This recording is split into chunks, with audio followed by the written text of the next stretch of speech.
महाराज जी, आज के टाइम में भक्ति में कैसे रहा जाए? मैं डॉक्टर हूँ, हमारे साथ जो पढ़ते हैं सारे शराब पीते हैं। मैं आपकी कृपा से 3 साल से नहीं हो रहा, और महाराज जी पर पहले सब किए हैं, जो पहले गलतियां किए हैं महाराज जी वो पाप नष्ट हो जाएं, ऐसे मैं क्या करूँ? नाम जप, नाम जप, नाम संकीर्तनम यस्य सर्व पाप प्रणाशनम। अगर हम भगवान का निरंतर नाम जप करने का अभ्यास कर लें तो सारे पापों का नाश हो जाएगा। और देखो, हमको ये मतलब नहीं कि हमारे बगल वाला क्या कर रहा है, हमको ये मतलब कि बगल वाले के ऐसा करने पर भी हम क्या कर रहे हैं, हमको देखना है। उत्तम साधक वो है जो अपने को देखता है, और पतित वो है जो दूसरों को देखता है। वो गलत कर रहा है, वो गलत कर रहा है, तो वो गलत करने में समय नष्ट कर रहा है, और तुम गलत देखने में समय नष्ट कर रहे हो। समय तो दोनों का नष्ट हो रहा है, तो दोनों एक ही लाइन में तो खड़े हो। उत्तम साधक वो है जो अपने को देखता है। तेरे भावे जो करे भलो बुरो संसार, नारायण तू बैठ के अपनो भवन बुहार। हमको अपनी गंदी बातें छोड़नी है, अच्छी बातें स्वीकार करनी है। जैसे आपने कहा 3 वर्ष पहले मैं सब करता था, उनको छोड़ दिया, उत्तम बात है। और अब लो नशानी अब ना नशही हूँ, आज तक किया आगे नहीं करूँगा। और नाम जब करोगे तो पीछे का सब नष्ट हो जाएगा। सर्व पाप प्रणाशनम, भगवान का जो नाम है वो समस्त पापों का नाश कर देता है। भगवान के नाम में अपार सामर्थ्य है।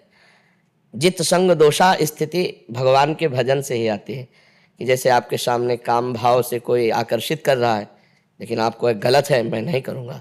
आपको जैसे कोई खान पान में आकर्षित कर रहा है, मित्र आओ यार दोस्त, नहीं, गलत है तो गलत है, मैं नहीं पीऊँगा, आप दोस्ती रखो या छोड़ दो। अपने जित संग दोषा, अपनी निष्ठा में संग दोष का त्याग करके जो रहता है वही साधक है। और जैसा संग मिला वैसे बह गया, वो तो संसारी आदमी है।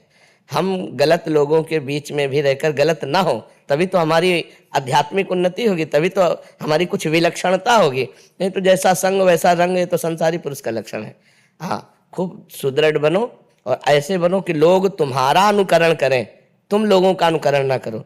हमारे लक्षण उनके ऊपर पड़ने चाहिए। नाम जप करके पवित्र आचरण, मृदु व्यवहार, तो वो छोड़ दे, ना कि हम करने लगे। नहीं ना, आध्यात्मिक साधक वही है जो दूसरों के गंदे आचरणों का अनुकरण ना करके अपने अच्छे आचरणों का दूसरों से अनुकरण कराने की क्षमता प्राप्त कर ले, उसे साधक कहते हैं, उसे आध्यात्मिक कहते हैं।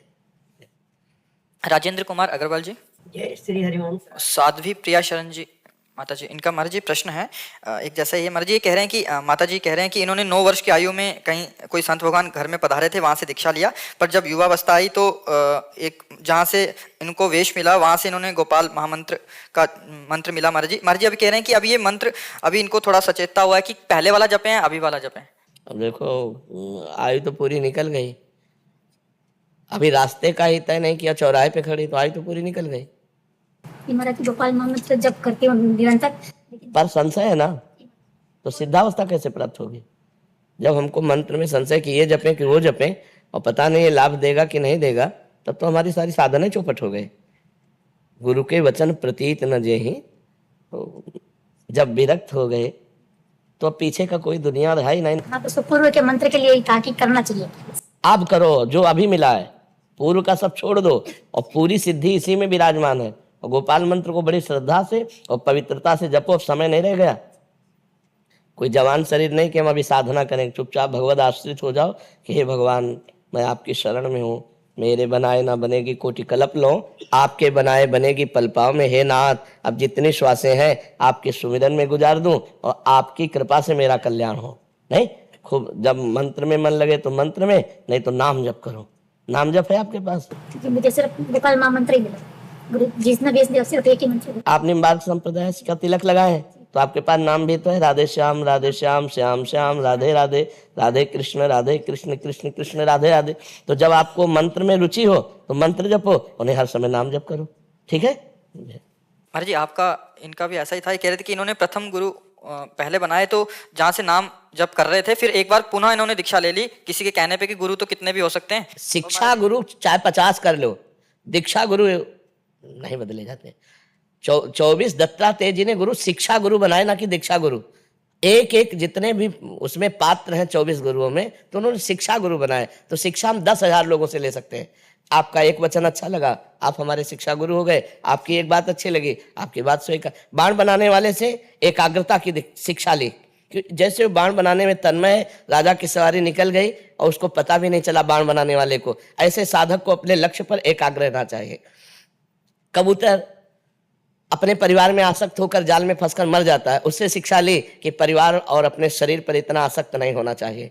बाज मांस का टुकड़ा ले जा रहा है, कई बाज उस पर झपटे, उसने मांस छोड़ दिया, उस पर बाज चले गए, वो स्वतंत्र हो गया। तो त्यागी, वैरागी, सन्यासी महात्मा को ऐसी कोई वस्तु नहीं रखनी चाहिए जिससे लोगों की उस पर नजर पड़े। अगर नजर पड़े तो वस्तु का त्याग कर देना चाहिए। हर एक बात से उन्होंने शिक्षा ली, दीक्षा नहीं ली। ये गलत बात होती कि कोई हमको कहे कि अब इनसे गुरु मंत्र ले लो, फिर उनसे गुरु मंत्र, कोई बाजारू चीज है। एक बार जो गुरु जी से ले लिया उसी का जीवन भर हम जप करते रहे। शिक्षा हम हजारों से ले सकते हैं, 24 से क्या, हजारों जगह हम जाकर सत्संग सुन सकते हैं, हजारों महात्माओं से हम उनकी अनुभव की बातें सुन सकते हैं, लेकिन दीक्षा गुरु एक होना चाहिए। जी। अमरिंदर सिंह जी ऑस्ट्रेलिया से, राधे राधे महाराज जी। महाराज जी आप कह रहे हैं कि मोक्ष और आत्मज्ञान में क्या अंतर है महाराज जी? आत्मज्ञानी को ही मोक्ष प्राप्त होता है, आत्मज्ञानी को ही मोक्ष प्राप्त होता है। समझ रहे हैं? आत्मज्ञान का मतलब क्या जानते हो? अंतर्ज्ञान, अपने आप का ज्ञान। अपने आप कौन है? आत्मा है। तो आप अपने शरीर से प्यार नहीं करते? नहीं, शरीर का इतना नहीं होता महाराज, नहीं होता। इसके बाद एक शरीर और है, सूक्ष्म शरीर। इसके बाद एक शरीर और है, कारण शरीर। 3 शरीर है। 3 शरीरों का जब त्याग हो जाता है और अपने स्वरूप का बोध हो जाता है तो मुक्त पुरुष कहा जाता है। मोक्ष कोई पदवी नहीं है, कोई वस्तु नहीं है। हम इसे पकड़े, छोड़ दिया। इसने कभी हमें नहीं पकड़ा। जड़ शरीर ने आपको कभी नहीं पकड़ा, आपने जड़ शरीर को पकड़ा। मैं स्वस्थ हूं, मैं अस्वस्थ हूं, आप पकड़ रहे हैं ना। मेरा मन, आप पकड़ रहे हैं, मन ने आपको नहीं पकड़ा, आपने मन को पकड़ा। ये जो मेरे द्वारा पकड़ हो गई, स्थूल शरीर, सूक्ष्म शरीर, कारण शरीर की, इसी का नाम बंधन है। और इससे हम अलग होकर के अपने स्वरूप का बोध हो गया, केवल जानकारी नहीं। जैसे हलवा की जानकारी हो जाने मात्र से ना हम स्वस्थ होंगे, न पुष्ट होंगे, न तृप्त होंगे। हलवा बना के खाना होगा। हलवा बनाने की जानकारी का हमें पूरा ज्ञान है, लेकिन हमने कभी हलवा बना के खाया नहीं, तो जानकारी बेकार है ना। आत्मज्ञान है लेकिन आत्मबोध नहीं है, अनुभव नहीं है, तो आत्मज्ञान किसी काम का नहीं। आत्मबोध, जो ज्ञान हुआ उसका अनुभव हुआ, उसका साक्षात्कार हुआ। जैसे हलवा बना के खाया तो आप पता चला, दूसरे को तो बोल रहे 100 ग्राम पानी, 100 ग्राम चीनी, इतना घी, ऐसे ऐसे ऐसे, लेकिन कभी खाया नहीं। तो आत्मज्ञान शास्त्रों में वर्णन है, हम उसको सीख करके बोल सकते हैं, लेकिन अनुभव नहीं हुआ तो नायम आत्मा प्रवचनेन न लभ्या। ये आत्मबोध प्रवचन करने वाले को भी नहीं प्राप्त होता, न बहुना श्रुतेन, बहुत सुनने वाले को भी नहीं मिलता, न मेधया, बहुत बुद्धिमान को भी नहीं प्राप्त होता। जो इसका अनुभव करता है। अब अनुभव करने के लिए फिर संसार के भोगों का वैराग्य, सत असत का विवेक, इंद्रियों का दमन, मन का निग्रह, परम श्रद्धा गुरुदेव के चरणों में, उनके द्वारा दिया हुआ भजन, चित्त का लक्ष्य पर स्थित हो जाना, मुमुक्षता, मोक्ष के सिवा कुछ अच्छा न लगना, मैं मुक्त होना चाहता हूँ। फिर साधना के बल से जब उसे बोध होता है तो तीनों शरीरों का वो राग छूट जाता है। हमने पकड़ रखा है, हमने छोड़ दिया।